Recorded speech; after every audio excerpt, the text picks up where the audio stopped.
Commander Zethkar of the Hegemony Fleet stared at the tactical display with growing unease. The blue hologram flickered with hundreds of red dots, each representing a human vessel emerging from hyperspace around the contested Kepler 442 system. What had started as a routine enforcement action against a minor colony world was rapidly becoming something far more serious.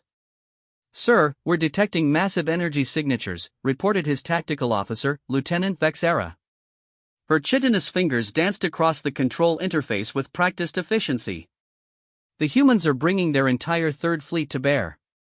Zethkar's mandibles clicked in annoyance. The Galactic Hegemony had issued a simple directive: evacuate the illegal human settlement on Kepler 442b within 72 standard hours or face military intervention. It was supposed to be a straightforward show of force. The humans typically complied with such orders, understanding their place in the galactic hierarchy as a recently uplifted species. "How many ships total?" Zethkar asked, his four eyes focusing on different sections of the display simultaneously. "Initial count shows 347 vessels, sir. Dreadnoughts, carriers, cruisers, destroyers, and support craft. They're maintaining formation at the edge of the system's gravity well." The Hegemony Task Force consisted of 50 ships, considered more than adequate for dealing with human resistance. The species had only achieved faster-than-light travel 2 centuries ago and were still considered technological infants compared to races like the Corathans, who had been traversing the stars for millennia. Yet something felt wrong about this engagement. Human ships were different from standard galactic designs.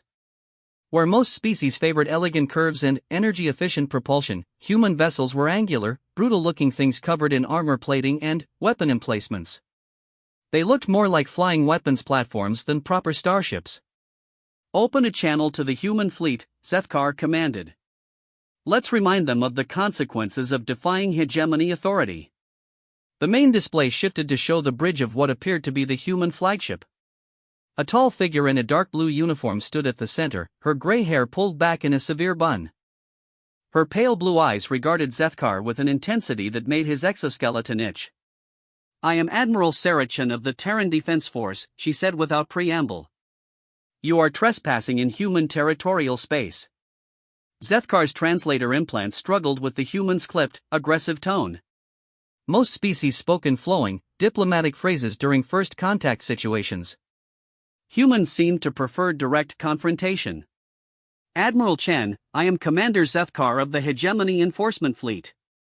You are harboring an illegal colony in violation of Galactic Treaty 447b. Withdraw your forces immediately and comply with evacuation orders." Chen's expression didn't change.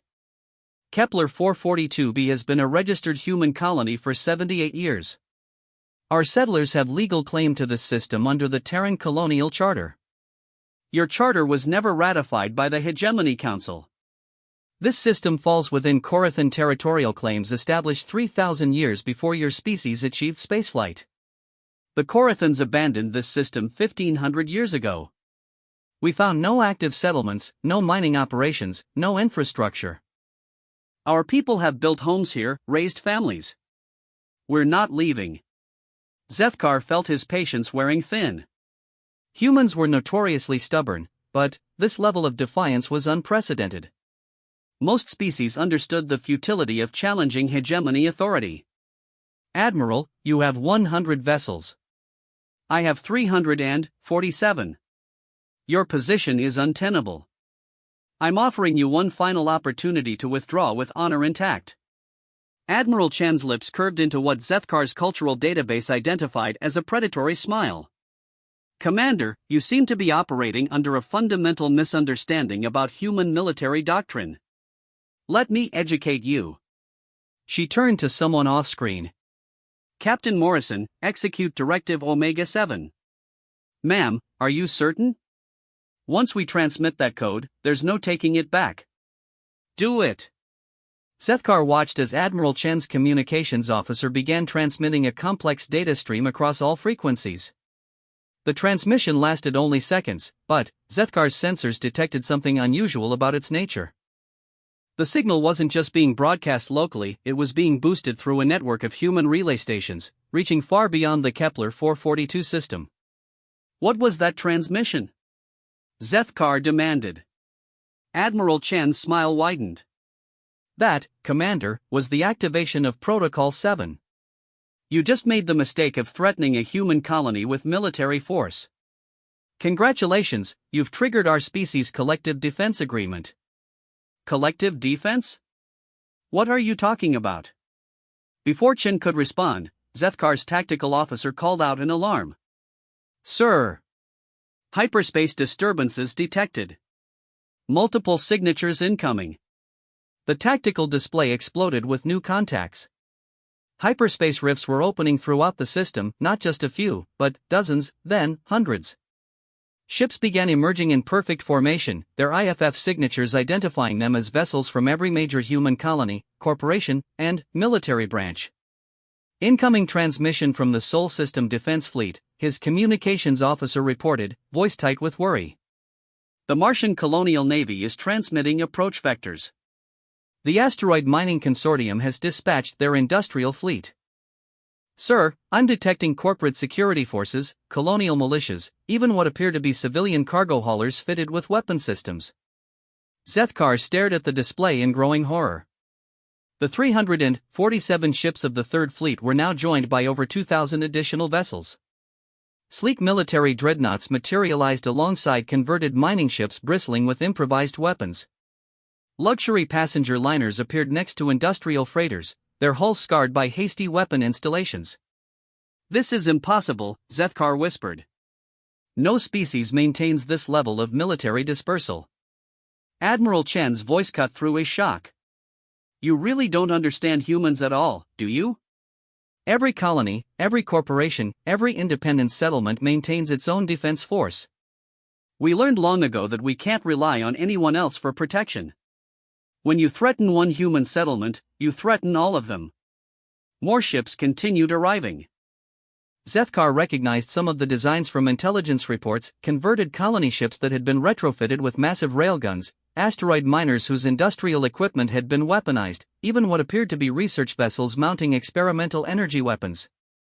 Sir, his tactical officer reported, we're now detecting over 5,000 human vessels in the system.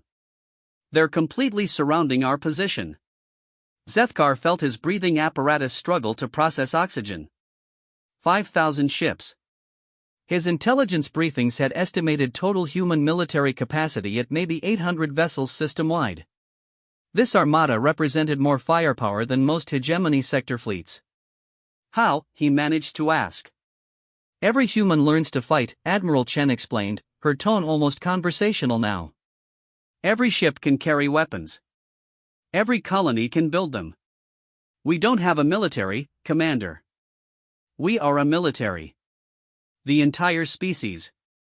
On the tactical display, the human ships began moving into attack formations with precision that spoke of countless hours of drill and preparation.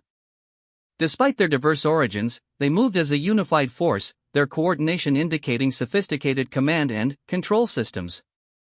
You see, Commander, when humans first reached the stars, we encountered species like yours. Older, more established, convinced of their superiority. We learned quickly that we had two choices: submit to your authority or ensure that threatening humanity would be too costly to consider. Zethkar watched as mining platforms deployed weapon arrays, as civilian transports revealed hidden missile pods, as what he had assumed were simple cargo haulers suddenly bristled with defensive systems. Every vessel in the human fleet was armed, every ship a potential warship. We chose the second option, Chen continued. Every human colony, corporation, and settlement maintains its defense capability not just for local protection, but as part of our species-wide deterrent. Attack one of us, face all of us. The commander's tactical computer began calculating engagement probabilities. The numbers were stark: 50 hegemony ships versus 5,000 human vessels. Even accounting for the inferior individual capabilities of human technology, the sheer mass of firepower was overwhelming. Sir, his communications officer called out, we're receiving transmission requests from 17 different human command authorities. They're demanding our immediate surrender and withdrawal. Zethkar looked again at the display. Human ships now filled every section of local space, their formations designed to prevent any escape routes. Worse, his sensors were detecting additional hyperspace disturbances. more ships were still arriving. "Admiral Chen," he said, fighting to keep his voice steady, "this is an unprecedented escalation. The Hegemony Council will respond to this aggression." "Will they?" Chen asked. "Because right now, similar fleets are moving into position around every hegemony military installation within 50 light-years of human space. Your species just learned what ours discovered centuries ago: when survival is at stake, every member of the community becomes a warrior." The implications hit Zethkar like a physical blow. This wasn't just a defensive response to his enforcement action, it was a coordinated demonstration of human military capability. The transmission Chen had sent hadn't just called for help, it had activated what amounted to a species-wide mobilization. "You planned this," he realized. "We prepared for this," Chen corrected. "The moment your species started making territorial claims on human colonies, we began coordinating our response. Every shipyard, every mining operation, every research station, all of them contribute to our collective defense network." Zethkar's cultural database contained warnings about human psychology, but he was beginning to understand that the hegemony had fundamentally misunderstood the species. Humans didn't just maintain military forces, they had created a civilization where every individual, every organization, every settlement was part of a vast military-industrial complex. "Sir," his tactical officer reported, "long-range sensors are detecting human fleet movements in 17 different systems. They're positioning forces around hegemony installations throughout this sector." The strategic picture was becoming clear. This wasn't just a colonial dispute, it was a demonstration of human military doctrine that turned their entire species into a single, distributed weapon system. Every human settlement was both a target and a launch platform, every ship both a civilian vessel and a potential warship. "What do you want?" Zethkar asked, his voice barely above a whisper. Admiral Chen's expression softened slightly. "Recognition. Respect. Acknowledgement that humanity has claimed its place among the galactic powers, not as subjects but as equals. Your hegemony operates on the assumption that older species naturally dominate newer ones. We're here to explain why that assumption is incorrect." Around them, the human fleet maintained its positions with mechanical precision. Zethkar could see the weapon signatures now: railguns, missile launchers, energy weapons, and devices his computers couldn't classify. The humans had taken every piece of technology they could find and weaponized it. "The hegemony has maintained peace for 3 millennia, Zethkar said, making one final diplomatic attempt. "The hegemony has maintained dominance," Chen corrected. "Peace built on the threat of overwhelming force isn't peace, it's oppression with better marketing. Humanity offers a different model, peace through mutual respect backed by the certainty that aggression against any human settlement will trigger a response from every human settlement." Zethkar realized he was witnessing something unprecedented in galactic history. Every previous species had been integrated into the hegemony's hierarchical structure, accepting their place in an order determined by technological advancement and military power. The humans had instead created a horizontal network where every component strengthened the whole. "Your decision, Commander," Admiral Chen said. "Withdraw your forces and report to the Hegemony Council that humanity will negotiate as equals, not subjects. Or test whether 5,000 human ships can destroy 50 hegemony vessels." Looking at his tactical display, Zethkar knew there was only one choice. The human fleet represented more firepower than many hegemony sector capitals. Worse, the coordination and discipline displayed suggested this capability could be deployed anywhere humans had established themselves. "All ships," he transmitted on the fleet frequency, "prepare for withdrawal to hyperspace. We're returning to hegemony space." As his fleet began powering up their hyperspace drives, Zethkar took one last look at the human armada. Tomorrow, the Hegemony Council would have to confront a fundamental shift in galactic politics.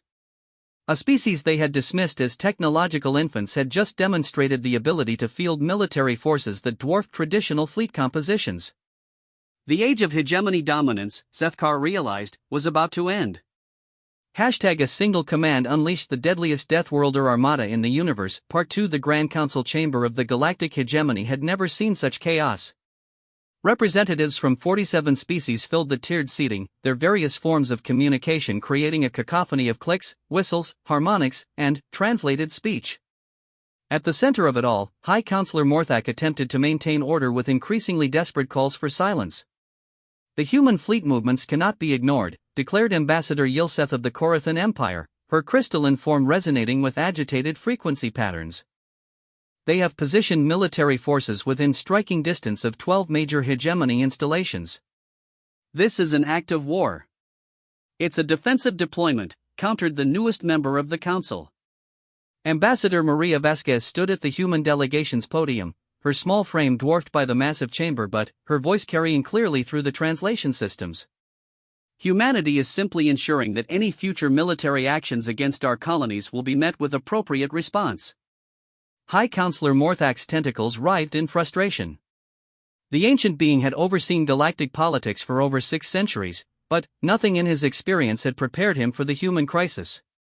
In the 3 days since Commander Zethkar's retreat from Kepler 442, the galactic political landscape had shifted dramatically. Ambassador Vasquez, Morthak said, his translator rendering his bioelectric communications into standard galactic speech, your species has deployed over 15,000 vessels throughout hegemony space. How do you expect the Council to interpret such massive military mobilization? Vasquez activated her personal holographic display, showing fleet positions throughout the local galactic arm. Red indicators marked human settlements, while blue dots showed the positions of human fleet elements. The pattern was clear: humanity had created overlapping defensive networks that could respond to threats against any colony within hours. High Counselor, I want the Council to understand exactly what you're looking at, Vasquez said. These aren't invasion fleets. They're neighborhood watch programs. Every human settlement maintains enough defensive capability to hold off attackers until reinforcements arrive. The difference is that our reinforcements come from everywhere. Ambassador Thekvor of the Altarian Confederacy leaned forward, his multiple eyes focusing on the display. The mathematics are disturbing, Ambassador. Your species has effectively militarized your entire civilian population. Even our intelligence services underestimated human military capacity by orders of magnitude. Because you were thinking like traditional galactic powers, Vasquez explained. You maintain professional military forces separate from civilian populations. Humans learned early that such separation creates vulnerability. Instead, we integrated defense capability into every aspect of our civilization. She gestured, and the display zoomed in on a typical human colony system. Instead of a few dedicated military stations, the hologram showed dozens of installations, mining platforms with defensive systems, research stations equipped with experimental weapons, commercial freight hubs that doubled as supply depots, and civilian habitats surrounded by defensive networks. Take the Proxima Centauri system, Vasquez continued. Population, 2 million civilians. Traditional military assessment, 12 dedicated warships and 3 defensive platforms. Actual defensive capability, over 400 combat-capable vessels, including converted industrial ships, armed civilian transports, and distributed weapon systems. The chamber fell silent as representatives processed this information. Ambassador Kreshta of the Hegemony Military Council activated her own display, showing intelligence estimates for human military strength before and after the Kepler 442 incident. Our previous estimates suggested 800 human military vessels system-wide, Kreshta reported, her insectoid mandibles clicking in agitation. Current intelligence indicates over 25,000 ships capable of military operations. How did our surveillance fail so catastrophically? It didn't fail, Vasquez said simply. You were looking for traditional military installations and dedicated warships. You found exactly what we wanted you to find. Meanwhile, every human merchant vessel was designed with hidden weapon mounts, every mining ship equipped with military-grade sensors, every civilian transport capable of carrying troops and supplies. She activated another section of her presentation, showing the transformation of human vessels during the recent mobilization. Cargo haulers revealed concealed missile batteries, passenger liners deployed fighter squadrons, and industrial platforms demonstrated weapons systems that matched or exceeded those of dedicated military vessels. This is madness, whispered Ambassador Veltar of the Peaceful Etherian Collective. Your entire species exists in a state of permanent military readiness. Wrong, Vasquez corrected. Our entire species exists in a state of permanent preparedness. There's a difference. We don't maintain standing armies or aggressive fleets. We maintain the capability to become an army when threatened. High Counselor Morthak studied the data streams flowing across his personal interface. The economic implications alone were staggering. Humanity had created a dual-use infrastructure where civilian and military capabilities were seamlessly integrated, allowing them to maintain massive defensive potential without the traditional costs of supporting large standing forces. The hegemony cannot accept this level of military capability in the hands of an unregulated species, declared Ambassador Yilseth. Humanity must submit to inspection protocols and fleet limitations like every other council member. No. The simple word hung in the chamber's atmosphere like a physical object. Representatives turned to stare at the human ambassador, and used to such direct refusal of hegemony authority. Ambassador Vasquez, Morthak said carefully, perhaps you misunderstood the statement. The Corathan proposal is for standard compliance protocols. I understood perfectly, Vasquez interrupted. And my answer remains no. Humanity will not accept external oversight of our defensive capabilities, nor will we limit our ability to protect our colonies and citizens. The chamber erupted in shocked communications. Never in recorded galactic history had a species simply refused hegemony authority. Even the most powerful member civilizations had accepted some level of external oversight in exchange for council protection and trade benefits. Ambassador Kreshta leaned forward aggressively. You cannot simply declare independence from galactic law, human. Your species lacks the power to stand against the combined forces of the hegemony. Vasquez smiled, an expression that her cultural briefings had warned often preceded human aggression. Ambassador, I think you're still operating under outdated assumptions about human capabilities. She activated her emergency communication system, transmitting a coded signal to human installations throughout the galaxy. Within seconds, new data began flowing to her display real-time positions of human fleets, defensive installations, and industrial capabilities. Currently, humanity maintains active fleets in 47 star systems, Vasquez announced. Our industrial capacity includes 237 major shipyards, 812 mining operations, and over 3,000 research installations. Every one of these facilities can contribute to our defensive network. The numbers appeared on the main chamber display, causing another wave of shocked communications among the representatives. The human presence in galactic space was far more extensive than anyone had realized. More importantly, Vasquez continued, every human settlement, every ship, every installation is connected through our quantum communication network. Threaten one human colony, and every human colony knows about it instantly. Attack one human ship, and 20,000 others respond. Ambassador Thekvor's multiple eyes blinked in sequence, a sign of extreme confusion in his species. But, the coordination requirements alone, the logistics of maintaining such a network, are solved problems, Vasquez finished. Humans have been dealing with distributed defense networks for centuries. We learned to think of our entire species as a single organism with many bodies. Hurt one part, and the whole organism responds to eliminate the threat. High Counselor Morthak realized he was witnessing something unprecedented in galactic history. Previous species had joined the hegemony by choice or conquest, accepting their place in an established hierarchy. Humanity appeared to be proposing a third option, coexistence between equals. What exactly are you proposing, Ambassador? Morthak asked. Recognition, Vasquez said simply. Humanity claims equal status among galactic civilizations, not as subjects but as partners. We're willing to participate in galactic governance, trade agreements, and mutual defense pacts. But we will not submit to external control of our internal affairs. And if the hegemony refuses? Ambassador Yilseth asked, her crystalline form pulsing with angry energy. Vasquez gestured to her display, where human fleet positions formed a three-dimensional web throughout local galactic space. Then, you'll discover why humans call our homeworld a death world.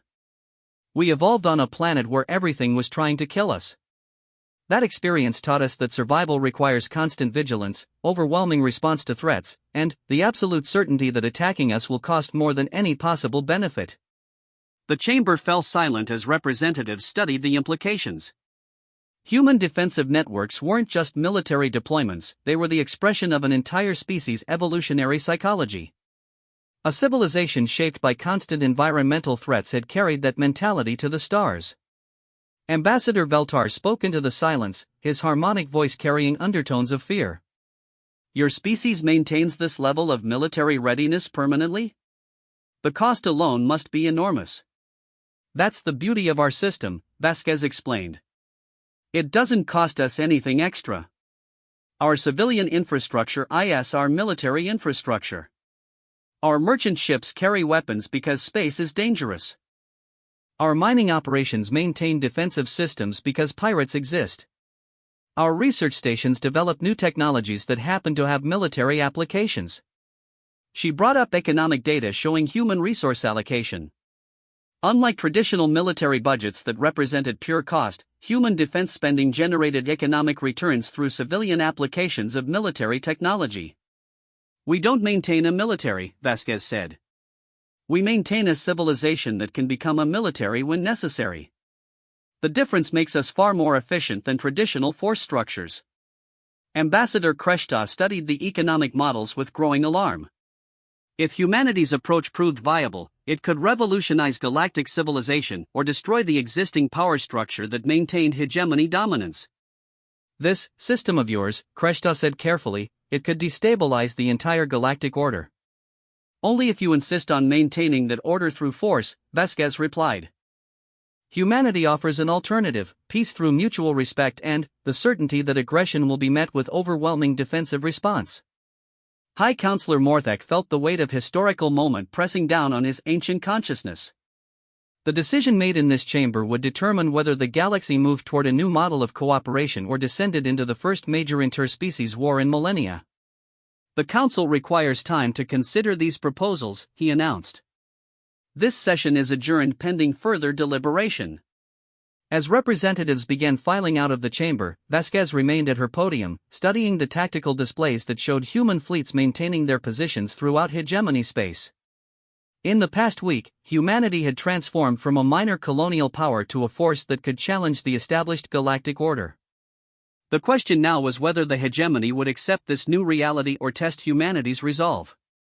Ambassador Vasquez suspected they were about to find out exactly why humans had survived on a death world long enough to reach the stars.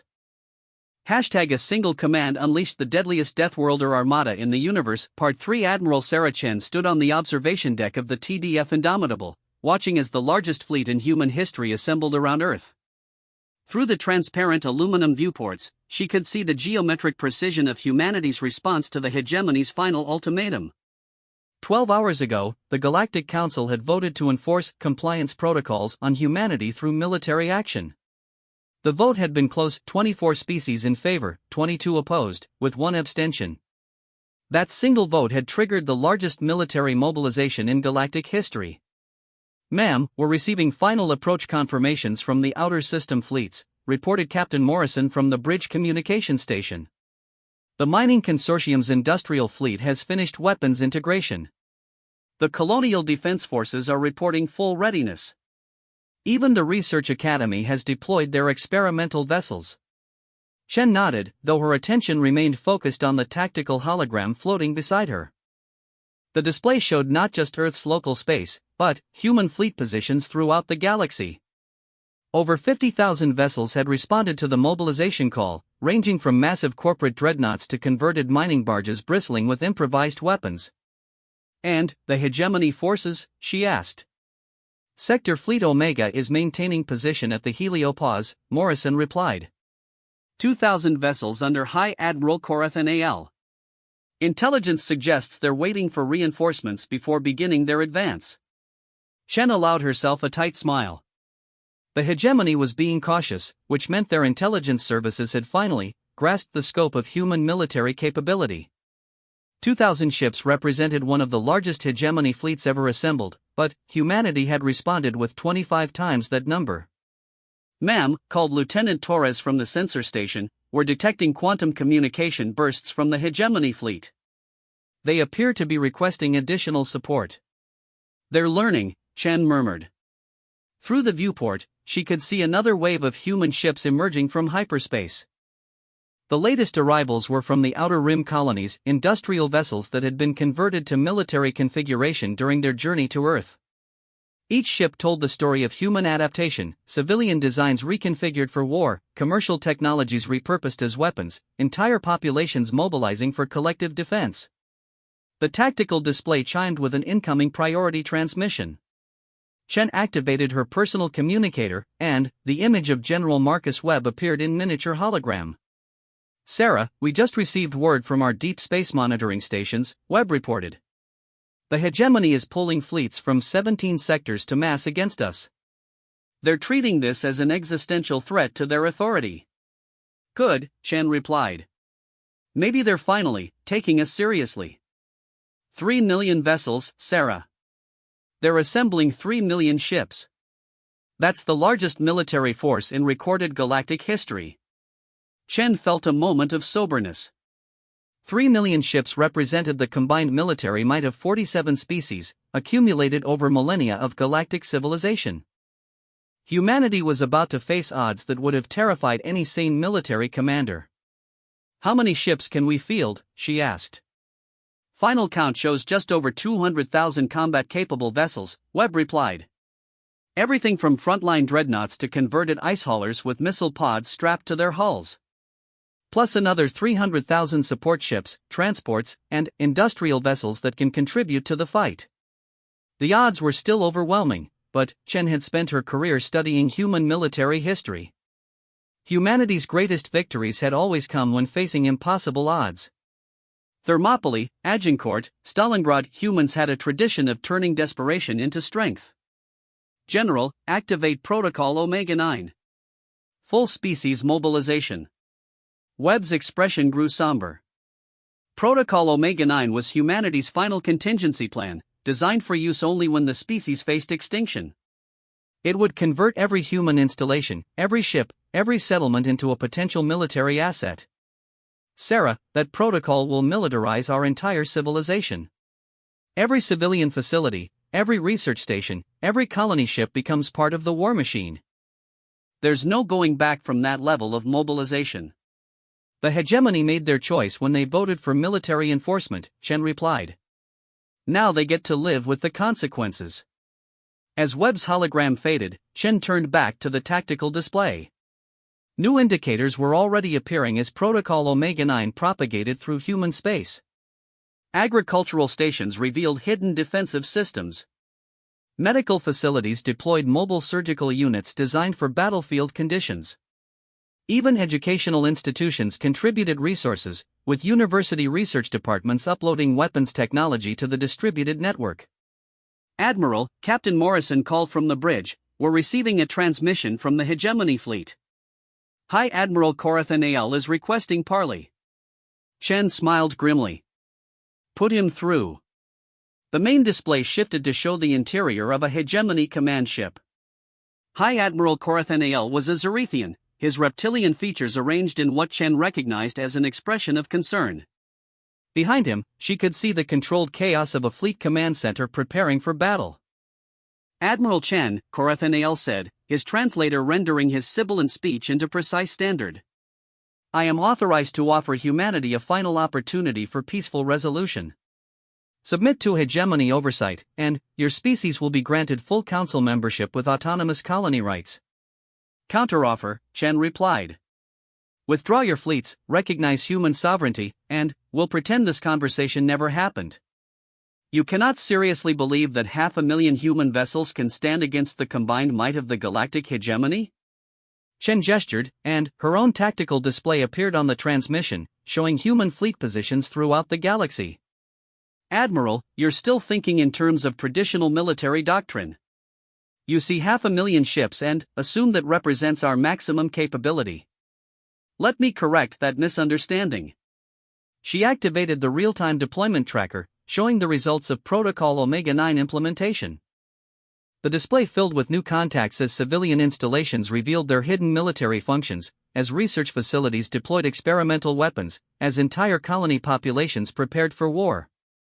"That's impossible," Corathanael whispered, staring at the display. "No species can sustain that level of military deployment." no traditional species, Chen corrected. But humanity isn't traditional.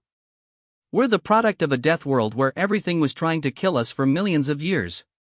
We learned that survival requires everyone to be ready to fight, at any time, against any threat. The tactical display now showed over 800,000 human vessels in various stages of combat readiness. More importantly, it revealed the true scope of human civilization, not separate military and civilian sectors, but a unified society where every component could contribute to collective defense. You're looking at the militarization of an entire species, Chen continued. Every human settlement, every ship, every installation can fight. More than that, they're all connected through quantum communication networks that allow real-time coordination across galactic distances. Corathenel's expression shifted from concern to something approaching fear. But the economic cost, the social disruption, maintaining that level of readiness must be destroying your civilization. That's where you're wrong, Chen said. This doesn't cost us anything extra because it's how we've always lived. Our mining ships carry weapons because space is dangerous. Our research stations develop military technology because knowledge is survival. Our civilian transports can carry troops because emergencies require adaptation. She brought up economic data showing human resource allocation during the mobilization. Instead of crippling civilian production, the military activation had actually increased overall efficiency as specialized systems optimized for their wartime functions. We don't maintain a military, Admiral. We are a military. 250 million humans spread across 300 systems, all connected, all armed, all ready to fight for survival. Attack one human settlement, and you attack all of them. Destroy one human ship, and 800,000 others respond. The implications hit Corathenel like a physical blow. Humanity wasn't just another species with military forces, they were a weapon system that looked like a civilization, designed by evolutionary pressure to respond to existential threats with overwhelming collective violence. This is madness, he said finally. This is survival, Chen corrected. And it's non-negotiable. Humanity claims equal status among galactic civilizations. We're willing to cooperate, trade, and participate in galactic governance. But we will not submit to external control, and we will not allow our colonies to be threatened. The communication channel remained open while Corathenel consulted with his staff.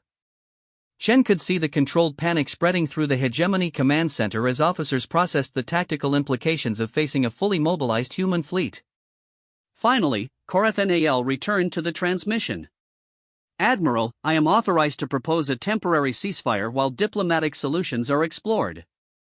Acceptable, Chen replied. But understand that human fleets will remain in position until a permanent agreement is reached. Any hostile action against any human installation will result in immediate retaliation. And the scope of that retaliation? Chen gestured to the tactical display, where 800,000 human vessels maintained their positions throughout galactic space. Every ship you can see, Admiral. Plus whatever reinforcements we can build, convert, or improvise. Humanity learned long ago that half measures don't work when survival is at stake. As the transmission ended, Chen returned her attention to the viewport, where human ships continued arriving in Earth's orbital space. The sight represented something unprecedented in galactic history, an entire species unified in defense of its freedom. Captain Morrison joined her at the viewport. Think they'll accept diplomatic resolution, Admiral? Chen watched as another wave of ships emerged from hyperspace, converted merchant vessels flying alongside military dreadnoughts, their crews united by the simple understanding that humanity's survival depended on their collective strength. They'll negotiate, she said finally. Because the alternative is discovering exactly why humans survived on a death world long enough to reach the stars. In the depths of space, 800,000 human vessels maintained their vigil, ready to defend the principle that had carried humanity from cave paintings to starships: when threatened, everyone fights, and no one stands alone. The galactic hegemony was about to learn that some species couldn't be conquered, couldn't be intimidated, and couldn't be controlled. They could only be respected as equals, or faced as the deadliest force in the galaxy. The age of human submission was over. The age of human partnership was about to begin.